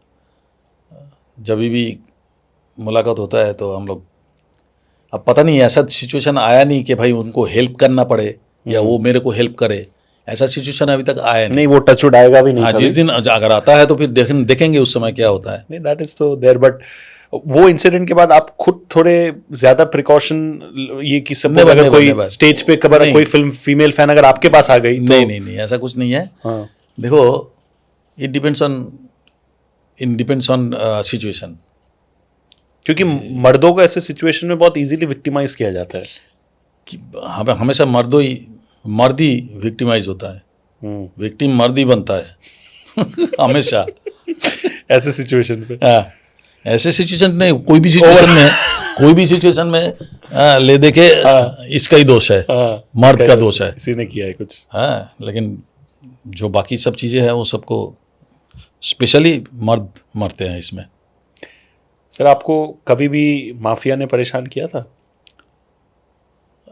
90s में बहुत पीक में था। मैं इनफैक्ट मेरा एक सीरीज है जो मैं पॉडकास्ट सीरीज करता हूँ, कॉप ऑन टॉप, जिसमें महाराष्ट्र के हाई प्रोफाइल दिग्गज ऑफिसर्स, डीजीपी से लेके commissioner, who have literally seen ATS chief की कैसे अंडरवर्ल्ड बॉलीवुड में घुस गया था। देखो मैं ये बोलता हूँ कि हीरोज की बात मालूम नहीं है, लेकिन सिंगर्स जहाँ तक है ना, सिंगरों में से ये चीज़ मैंने सुना भी कम है। मेरे साथ हुआ एक बार, बट जैसे मैंने उनको समझा दिया ना तो वो समझ गया इमीडिएटली बात को। मतलब हम लोग सिंगल लोग हैं भाई। आपको नाम लेने की जरूरत नहीं है, बट आपको क्या बोला गया था? नाम लेने की जरूरत नहीं है, लेकिन मैंने आपको बोला ना कि मैंने एक ही बात बोला था कि आप गाना सुनते हो ना। अरे मतलब आशिकी वाशिकी सुनते हो ना? कैसा लगता है आपको गाना? नहीं नहीं, वो तो है, वो तो सब है, मालूम है मुझे, मैं बहुत फ़ैन हूँ तेरा, लेकिन ये तो करना पड़ेगा। हम बोला सर नहीं कर पाऊँगा, नहीं कर पाऊँगा, अब देख लो अब क्या करना चाहते हो। अरे यार तू तो इमोशनल कर दिया, ये कर दिया, वो कर दिया। फिर बाद में उन लोगों ने हमको काम कराया कुछ, हम लोगों को शो वो कराया था एक आध, नदीम समन के साथ मैंने गया था एक बार, दुबई फुबई गया था, शो करा दिया था। और उसके बाद इट्स ओके। तो उसको लेके डिस्कस करने का कोई मतलब नहीं है। देखो वो सब हो गया, ख़त्म हो गया। अभी उसके ऊपर से हम लोग थोड़ा बाहर निकल के आ गया, सब चीज़ थोड़ा सा कंट्रोल्ड हो गया। बट जान का डर लगा था उस टाइम पे? जान का डर तो लगा होगा सर थोड़ा? लगा तो था, जान का डर तो लगा ही था, क्योंकि उस समय एक चल रहा था वैसा सिस्टम। गुलशन कुमार जी को भी हाँ, मार दिया वो था। बहुत सारी चीज़ें, इंसिडेंट हमारे सामने घट गया था, इसलिए थोड़ा डर भी लगता था कि ऐसा ना हो। लेकिन हम कोशिश करते कि समझाने बुझाने का, कि अगर कोई ऐसा बोले भी तो उसको किस तरह से समझाया जाए, या कोशिश करते थे। उसके बदले में कुछ वो मांगते थे कि भाई आप आके मेरे इधर गाना गा दो, तो हमने जाके गा दिया, ऐसा करना पड़ा। एंड उसके बाद जो हमारे फैन बन जाते हैं ना, फिर बोलता है कि भाई तेरे को कोई अगर कुछ करे तो बोलना, तो उसको हम देख लेंगे। हम बोला माफ़ करो भाई, भाई माफ़ करो, हमको देखने की जरूरत नहीं है। हाँ, हम हमारा संभाल लेंगे। हम संभाल लेंगे, जैसे भी थोड़ा बहुत हम संभाल लेंगे, आप अपना संभालो, फर्स्ट क्लास। नाइस। सर आपसे मेरा आखिरी सवाल ये है कि हालांकि आपका करियर इतना है कि मतलब इतने टाइम में तो नहीं हो सकता, but we try to cover almost all शुक्रिया ऊपर वाले की आखिरी सवाल में आए। ये बहुत शुक्रिया आप सबको कि आखिरी सवाल में आए। तब से सोच रहा था कब ये आखिरी बात कब आएगी। हाँ। बट वही है ना सर कि मतलब इतने मुश्किल से आप मिले हो, तो इतना चीज़ें हैं डिस्कस करने के लिए। मे बी थोड़ा बहुत हम बाद में के लिए भी रख देंगे, लेकिन आपका ये जो इतना बेहतरीन इनक्रेडिबल करियर रहा है, अगर मैं आपको टॉप 3 फ्लैशबैक्स पूछूं आपके करियर का, वो आप क्या बताओगे? फ्लैशबैक मतलब से टचवुड अभी आप एक्टिवली गाना गा रहे हो, स्टेज शोज कर रहे हो, से when you are 80, when you are 90, when you are not singing, अकेले बालकनी में बैठे हो, रिलैक्स कर रहे हो, अपने पुराने दिन याद कर रहे हो, तो वो 2-3 कौन से फ्लैशेस दिमाग में आपको लगता है कि आएंगे, which are very close to your heart? थोड़ा सा अजीब सा लगा मेरे को क्वेश्चन। फ्लैशबैक, हाँ फ्लैशबैक में फ्लैशबैक इतना ज़्यादा फ्लैशबैक है कि पूछो मत, बैक ही बैक है खाली। तो बैक टू बैक है फ्लैशबैक। चलो आपके टॉप 3 बेस्ट मेमोरीज टॉप 3 बोलना बड़ा मुश्किल है, टॉप 3 कौन सा? जैसे कि समझ लो फ्लैशबैक में पहला दिन जिस दिन मैं लता जी के साथ डुएट गाया था, ये एक फ्लैशबैक बोल सकते हो कि मेरी ज़िंदगी का एक, उस दिन मैं बहुत चौंका था, और बहुत ही मेरा वो दिन भूल नहीं सकता। एक तो ये है जिस दिन फर्स्ट मेरे को पता चला था कि मैं अमिताभ बच्चन के लिए प्लेबैक कर रहा हूँ, हाँ वो भी एक फ्लैशबैक है। जी। तो अभी देखो ये सब ऐसे बहुत सारी चीज़ें हैं जो मैं तुमको बोलता जाऊंगा, फिर फ्लैशबैक और बैक टू बैक खत्म नहीं होगा। हाँ, तो बस यही समझ लो कि लता जी के साथ जिस दिन पहला गाना गाया, जिस दिन अमिताभ बच्चन के लिए प्लेबैक किया, जिस दिन समझ लो नौशाद साहब मेरे को बुला के गाना गवाया था। नौशाद, बाप रे। नौशाद म्यूजिक डायरेक्टर, जिन्होंने मेरे को बुला के, उनके एक फिल्म था ना गुड्डू करके, शाहरुख खान का ही फिल्म था गुड्डू, उन्होंने सारे गाने मेरे से गवाया था उन्होंने। नौशाद जी, ये नाम सुन के हम लोग ये हो जाते थे कि रफ़ी साहब को, इन लोगों को क्या गाना गवाया इन्होंने, क्या कंपोज़र, क्या ठाट बाट इन लोगों का था। तो ये जो चीज़ें हैं ना, ये इस तरह के जैसा इलाया राजा साउथ के, उनके गाना गाया था ना मैंने एक, तो अलका और मैं डुएट गाया था एक गाना। तो इस तरह के जो सिचुएशन है ना, ये फ्लैशबैक में बहुत सारी चीज़ें हैं ऐसा जो हमारे मेमोरी में है, वो उसके लेके तुमको बहुत सारा टाइम लगेगा। ये आखिरी सवाल तो हो ही नहीं सकता। इसलिए मैंने आखिरी के लिए रखा था कि मुझे पता है थोड़ा लंबा आंसर मिलेगा। ये भी हमारा स्ट्रेटेजी होता है सर। देखा स्ट्रेटेजी, आखिरी सवाल चला 1.5-2 घंटे का आखिरी सवाल का जवाब 1.5-2 आपको मैं घंटे। ऑनेस्टली बता सकता हूँ वैसा वाला इक्वेशन है इसलिए।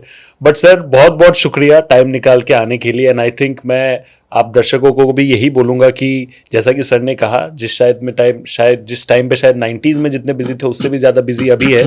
एंड टचवुड ऐसे ही आप हेल्दी रहो, ऐसे ही बिजी रहो, बिकॉज जो डिमांड बाहर है वो demand it's only gonna rise and आपका भी मतलब आपके लेवल पे मैं क्या ही तरक्की का बात करूं, बट जो भी है और बेहतर होता जाए एज अ यंग बॉय 30 साल का जो आपका बहुत बड़ा भक्त है, coming from the same land.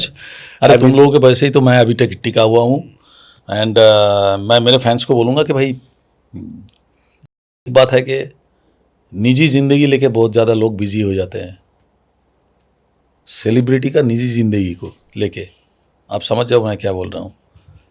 ज़रूरी नहीं है हम गाना गाते कैसे हैं और हम काम जो करने के लिए आए हैं वो काम हम कैसे कर पा रहे हैं, this is because of you. So don't माथा इधर उधर ना करके गाना सुनो, प्यार करो, बस यही चाहिए हम लोगों को और कुछ नहीं है। आराम ज़िंदगी भर गाते रहे, ये ताकत तुमसे मिलता है। एब्सोल्युटली। एंड सर एक जाते जाते मैं आपके लिए एक चीज देना चाहूंगा। मेरा एक ऊपर वो गिफ्ट बैग है, प्लीज लेके आओ ना एक बार जल्दी यार, ऊपर रह गया मेरे ख्याल से। क्या क्या ज़रूरत है अरे सर वो हमारा फॉर्मेट है sir, it's a part of the thing. मैं जल्दबाजी में ऊपर से नीचे आया, वो रह गया ऊपर। अरहान वो थोड़ा लेके आ जाओ ना प्लीज। कट ले। नहीं कट मत करो, रहने दो। हाँ आ गया ना, है ना? हाँ मुझे दे दो ना sir, thank you sir. This is my way of saying gratitude कि हमारे गेस्ट को जो आप टाइम लेके आए। सो ये एक हमारे एम लिबास फैशन लेवल की तरफ से मैम के लिए है ये तोहफा। अच्छा, आई होप लिबास या एम लिबास, एम लिबास, हाँ तो ये मैम के लिए एक तोहफा है हमारे तरफ से, with all the respect and love that we have for her. And sir ऐसे ही आप एंटरटेन करते रहो, बहुत बहुत शुक्रिया। Ladies and gentleman, that was the one and only legendary Kumar Sanu ji on our YouTube channel, and give him all the love, pray for him, pray for his good health, pray for his family, and वो ऐसे entertain करते रहे हमेशा। Thank you so much, like share and subscribe.